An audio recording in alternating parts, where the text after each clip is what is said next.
같이 사도신경으로 우리의 신앙을 고백하도록 하겠습니다. 나는 전능하신 아버지 하나님, 천지의 창조주를 믿습니다. 나는 그의 유일하신 아들, 우리 주 예수 그리스도를 믿습니다. 그는 성령으로 잉태되어 동정녀 마리아에게서 나시고 본디오 빌라도에게 고난을 받아 십자가에 못 박혀 죽으시고 장사된 지 사흘 만에 죽은 자 가운데서 다시 살아나셨으며 하늘에 오르시어 전능하신 아버지 하나님 우편에 앉아 계시다가 거기로부터 살아있는 자와 죽은 자를 심판하러 오십니다. 나는 성령을 믿으며 거룩한 공교회와 성도의 교제와 죄를 용서받는 것과 몸의 부활과 영생을 믿습니다. 아멘. 찬송가 357장 하나님 앞에 찬양 드리시겠습니다.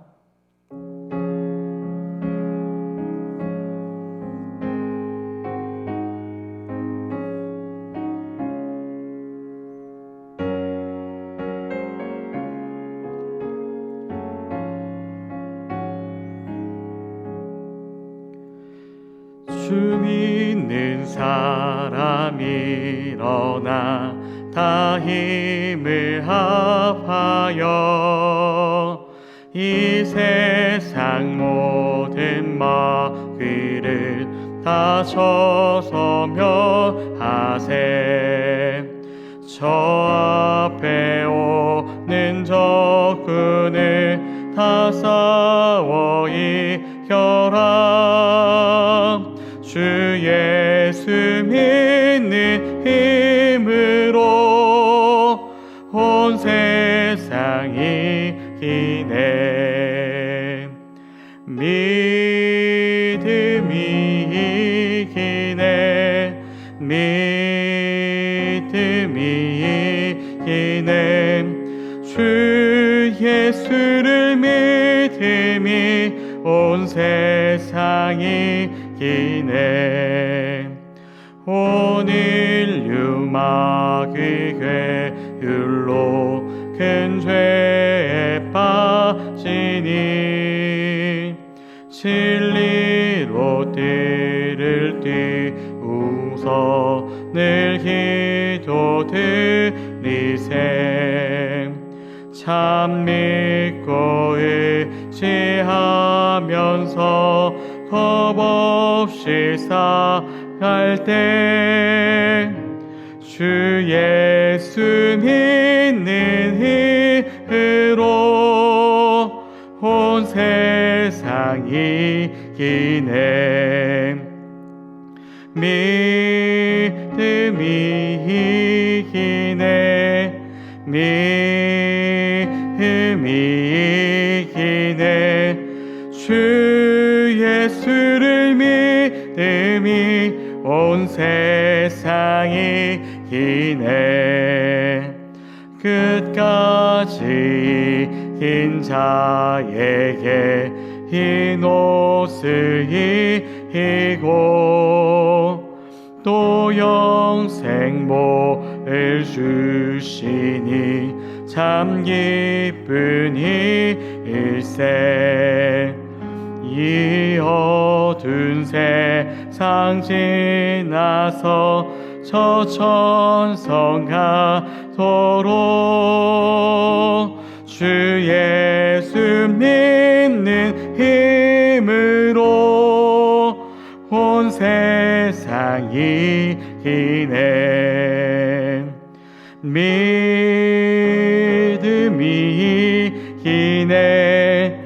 믿음이 이기네. 주 예수를 믿음이 온 세상이 이기네. 아멘. 오늘 하나님께서 우리에게 주신 말씀은 요한복음 6장 16절에서 29절까지의 말씀입니다. 요한복음 6장 16절에서 29절까지의 말씀입니다. 제가 한 절, 여러분들이 한 절, 그리고 마지막 절은 합독하시겠습니다. 저물매 제자들이 바다에 내려가서 배를 타고 바다를 건너 가버나움으로 가는데 이미 어두웠고 예수는 아직 그들에게 오시지 아니하셨더니 큰 바람이 불어 파도가 일어났더라. 제자들이 노를 저 10여리쯤 가다가 예수께서 바다 위로 걸어 배에 가까이 오심을 보고 두려워하거늘 이르시되 내니 두려워하지 말라 하신대 이에 기뻐서 배로 영접하니 배는 곧 그들이 가려던 땅에 이르렀더라. 이튿날 바다 건너편에 서 있던 무리가 배 한 척 외에 다른 배가 거기 없는 것과 또 어제 예수께서 제자들과 함께 그 배에 오르지 아니하시고 제자들만 가는 것을 보았더니 그러나 디베랴에서 배들이 주께서 축사하신 후 여럿이 떡 먹던 그곳에 가까이 왔더라. 무리가 거기에 예수도 안 계시고 제자들도 없음을 보고 곧 배들을 타고 예수를 찾으러 가버나움으로 가서 바다 건너편에서 만나 랍비여 언제 여기 오셨나이까 하니 예수께서 대답하여 이르시되 내가 진실로 진실로 너희에게 이르노니 너희가 나를 찾는 것은 표적을 본 까닭이 아니요 떡을 먹고 배부른 까닭이로다. 썩을 양식을 위하여 일하지 말고 영생하도록 있는 양식을 위하여 하라. 이 양식은 인자가 너희에게 주리니 인자는 아버지 하나님께서 인치신 자니라. 그들이 묻되 우리가 어떻게 하여야 하나님의 일을 하오리이까? 예수께서 대답하여 이르시되 하나님께서 보내신 일을 믿는 것이 하나님의 일이니라 하시니. 아멘. 이 말씀은 우리 삼본교회 성도님들에게 주신 하나님의 놀라운 말씀입니다. 사랑하는 우리 삼본교회 성도 여러분, 이 이른 화요일 새벽 자리에서 또 각자의 처소에서 기도로 하루를 열어가시는 여러분을 진심으로 환영하고 축복하고 사랑합니다. 화면을 통해 함께 하시는 모든 분들에게 주님의 은혜와 평강이 가득하기를 소망합니다. 오늘 요한복음 6장 말씀을 통해 우리의 삶에 힘 되시는 예수님을 더욱 신뢰하게 되기를 간절히 소망합니다. 사랑하는 삼본교회 성도 여러분, 오늘은 설날입니다. 새해를 맞아 서로 이렇게 인사했으면 좋겠습니다. 새해 복 많이 받으세요. 새해 복 많이 받으세요. 우리는 매년 이 인사를 합니다. 그런데 가만히 생각해 보면 우리는 복을 말하면서도 정작 그 복이 무엇인지 깊이 생각하지 않을 때가 많습니다. 우리가 바라는 복은 무엇입니까? 형통입니까? 문제없는 한 해입니까? 아니면 조금 덜 흔들리는 삶입니까? 설날이라고 해서 우리의 삶이 갑자기 평온해지시는 것은 아닙니다. 어떤 분들에게는 오히려 부담의 시간이기도 합니다. 가족의 기대, 삶의 현실, 아직 풀리지 않은 문제들, 겉으로는 명절의 웃음이 있지만 마음 깊은 곳에서는 여전히 해결되지 않은 문제와 염려가 남아있을 수 있습니다. 그리고 마음속에는 아직 잠잠해지지 않은 파도가 있을 수도 있습니다. 오늘 본문은 바로 그 파도 위에 서 있는 사람들의 이야기입니다. 요한복음 6장에는 제자들이 바다를 건너는 장면이 나옵니다. 이 장면은 마태, 마가복음에서도 기록되어 있습니다. 근데 흥미로운 차이가 있는데요. 공관복음에서는 베드로가 등장하죠. 베드로가 물 위로 걸어 나섰다가 두려워 빠지는 장면이 기록되어 있습니다. 그래서 공관복음은 우리에게 이렇게 질문하는 것만 같습니다. 끝까지 주님을 바라보는가? 믿음의 시선을 강조하는 것이죠. 그런데 요한복음은 다릅니다. 요한복음에서는 베드로의 이야기가 없습니다. 누가 얼마나 잘 걸었는지도 말하지 않습니다. 왜 그럴까요? 요한복음의 관심은 제자들의 믿음의 정도가 아니라 예수님께서 누구이신가에 있기 때문입니다. 요한은 이 복음서를 기록한 목적을 분명히 밝힙니다. 요한복음 20장 31절 말씀인데요. 오직 이것을 기록함은 너희로 예수께서 하나님의 아들 그리스도이심을 믿게 하려 함이요라고 기록하고 있습니다. 기록의 목적을 분명히 말해줍니다. 요한은 사건을 통해 우리에게 믿음의 기술을 가르치려는 것이 아니라 예수님의 정체성을 드러내고 있습니다. 그래서 그는 누가 물 위를 걸었는지보다 누가 바다 위를 걸었는지를 분명하게 말해주고 있지요. 먼저 말씀을 함께 보겠습니다. 요한복음 6장 16절에서 18절 말씀입니다. 같이 읽겠습니다. 저물매 제자들이 바다에 내려가서 배를 타고 바다를 건너 가버나움으로 가는데 이미 어두웠고 예수는 아직 그들에게 오시지 아니하셨더니 큰 바람이 불어 파도가 일어났더라. 요한복음은 보통 긴 상황 설명을 하지 않습니다만 오늘 읽은 본문은 길게 설명해 주고 있습니다. 이 장면에서 중요한 것은 어둠이 찾아왔다는 것이고 예수님의 부재였다는 것이고 그리고 또 거센 바람이라는 묵직한 배경을 설명해 줍니다. 이것은 단순한 날씨 묘사가 아닙니다.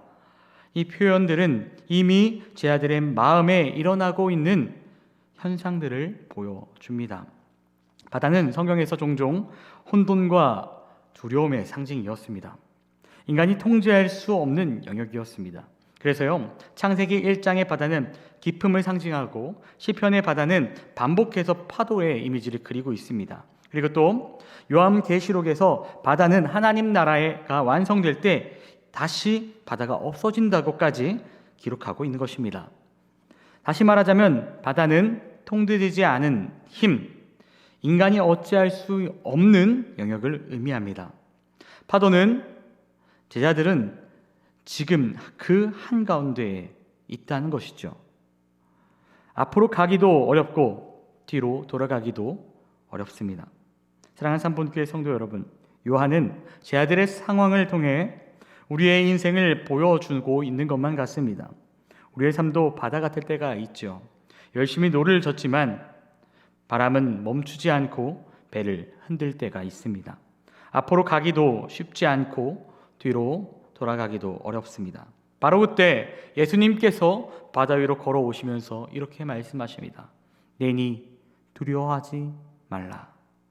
이 구절은 헬라어로 에고 에이미라는 단어인데요, 번역하면 나는 나다라는 말입니다.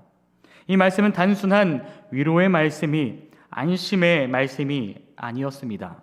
이 말씀은 출애굽기에서 하나님께서 자신을 계시하실 때 사용하셨던 표현이었습니다. 욥기 9장 8절은 이렇게 말하고 있습니다. 제가 읽어드릴게요. 그가 홀로 하늘을 펴시며 바다 물결을 밟으시며 바다를 밟으시는 분은 오직 하나님뿐이시다는 것을 요한은 알고 있었습니다.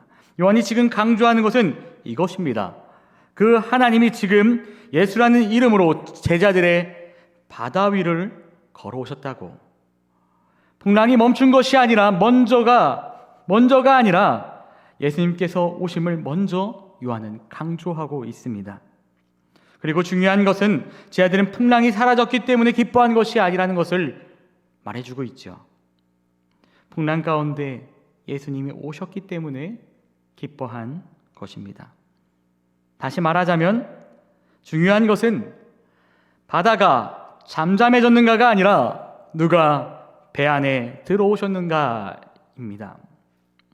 사랑하는 삼분교회 성도 여러분, 우리 인생의 문제는 파도가 있다는 사실일까요?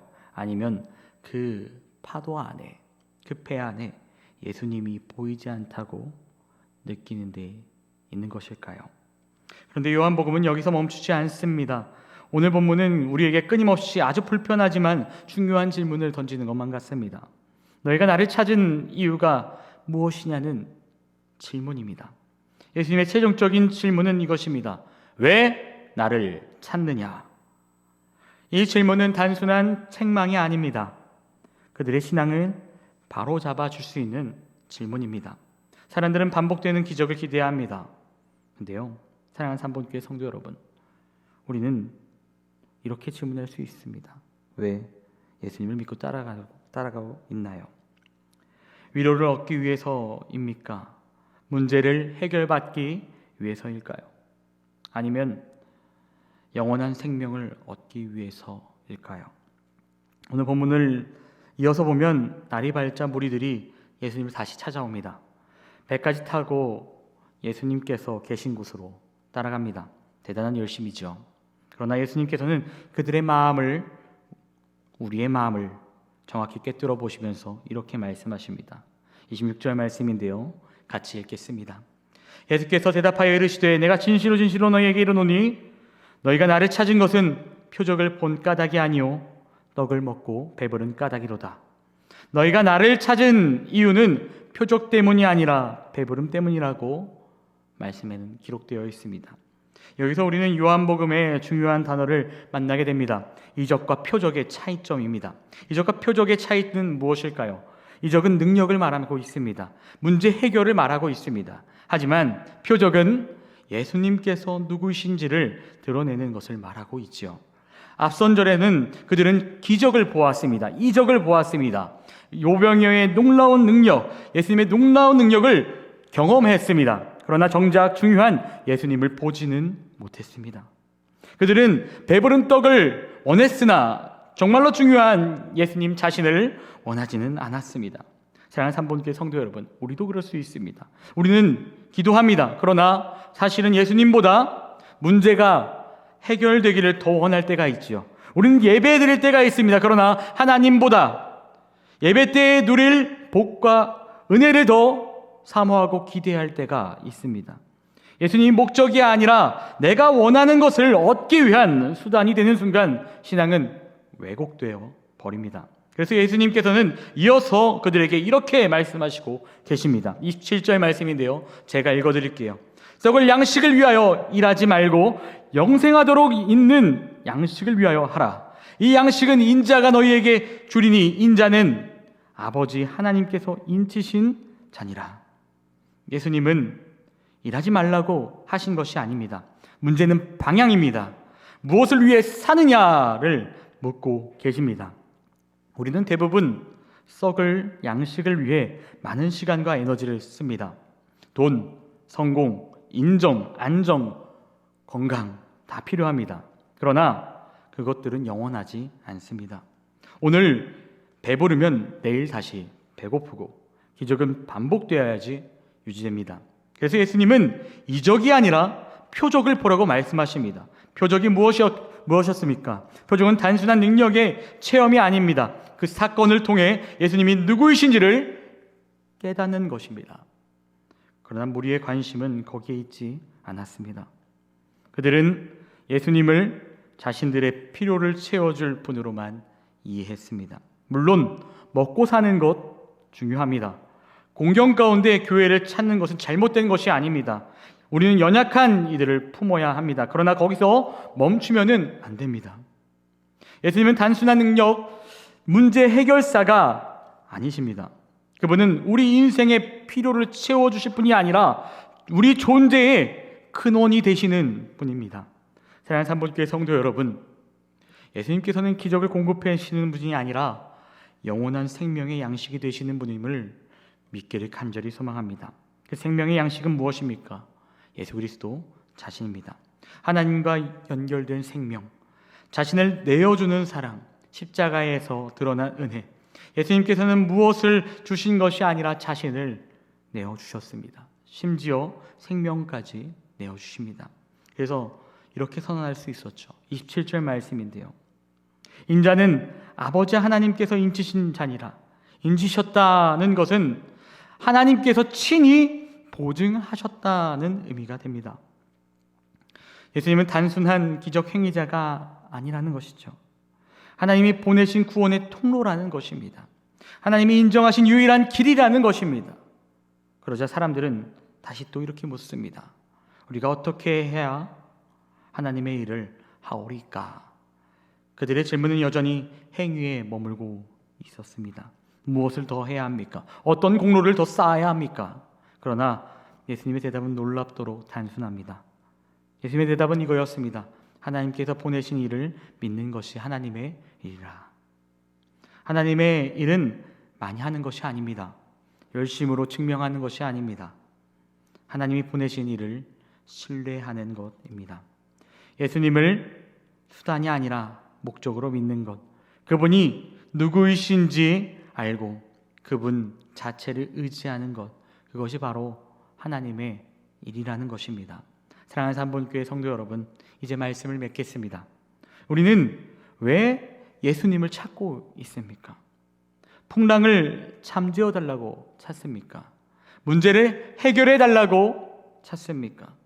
떡을 달라고 찾습니까? 아니면 예수님이 하나님이심을 믿고 그분 자신을 얻기 위해 찾고 있습니까? 우리는 종종 이렇게 기도할 때가 있지요. 문제를 없애주세요. 상황을 바꿔주세요. 이 풍랑을 잠재워 주세요. 그러나 오늘 말씀은 우리에게 다시 질문합니다. 다시 묻습니다. 정말 원하는 것은 풍랑이 없는 삶이냐? 아니면 풍랑 위에 서 계신 주님이냐? 떡을 얻는 신앙은 오래가지 않습니다. 기적을 쫓는 신앙은 상황이 바뀌면 흔들립니다. 그러나 예수님을 얻는 신앙은 흔들리지 않습니다. 풍랑 속에서도 배가 요동쳐도 길이 보이지 않아도 이 고백을 잊으면 안 됩니다. 주님, 저는 오늘 주님을 원합니다. 주님, 제 삶에 들어와 주시옵소서. 이 고백이 우리의 신앙이 되기를 간절히 소망합니다. 오늘 이 예배 자리에서 우리의 동기를 다시 한번 점검해 보기를 간절히 소망합니다. 예수님을 이용하는 신앙이 아니라 예수님을 사랑으로 영접하는 신앙, 썩은 양식을 붙드는 신앙이 아니라 영생의 양식을 붙드는 신앙, 무엇을 더 하느냐를 묻는 신앙이 아니라 하나님께서 보내신 이를 믿는 것을 가장 큰 이로 여기는 신앙, 그 신앙이 우리의 인상이 되기를 간절히 소망합니다. 사랑하는 삼본교회 성도 여러분, 설날을 맞아 우리는 또 한 해라는 바다를 건너야 합니다. 이루어야 할 것도 있고 감당해야 할 현실도 있습니다. 그러나 우리가 붙들어야 할 것은 풍랑이 없는 한 해가 아닙니다. 바다 위에 서 계신 주님이십니다. 풍랑이 멈추는 것이 복이 아니라 그분이 우리 배에 계시는 것이 복입니다. 새해의 진짜 복은 예수님을 더 깊이 알고 더 온전히 신뢰하고 그분과 함께 항해하는 것입니다. 그 은혜가 올 한 해에도 우리 삶 가운데에 넘쳐나기를 간절히 소망합니다. 기도하겠습니다. 참 거룩하시고 존귀하시고 사랑이 많으신 아버지 하나님, 감사드립니다. 아버지, 설날 수없이 많은 새해 복 많이 받으세요라는 말을 들을 때마다 주님, 우리는 복에 대해서 다시 한번 생각할 수 있게 하여 주시옵소서. 그 복은 풍랑이 없는 것이 아니라 풍랑 위에 서 계신 주님께서 우리의 삶에 들어오는 것 하나뿐입니다. 주님, 우리의 삶에 들어와 주시옵고 우리의 여정에 함께하여 주시옵소서. 이 설날, 설 명절 주님께서 주시는 기쁨으로 말미암아 더욱더 기뻐할 수 있는 그런 설 명절이 될 수 있도록 도와주시옵소서. 감사드리며 이제는 우리 주 예수 그리스도의 은혜와 하나님의 그 크시고 놀라우신 사랑과 성령님의 감화 교통하심이 복을 제대로 아는 우리 삼본교회 머리 위에, 직장 위에, 학업 위에, 나라 위에 이제로부터 영원토록 함께 하시길 간절히 축원하옵나이다.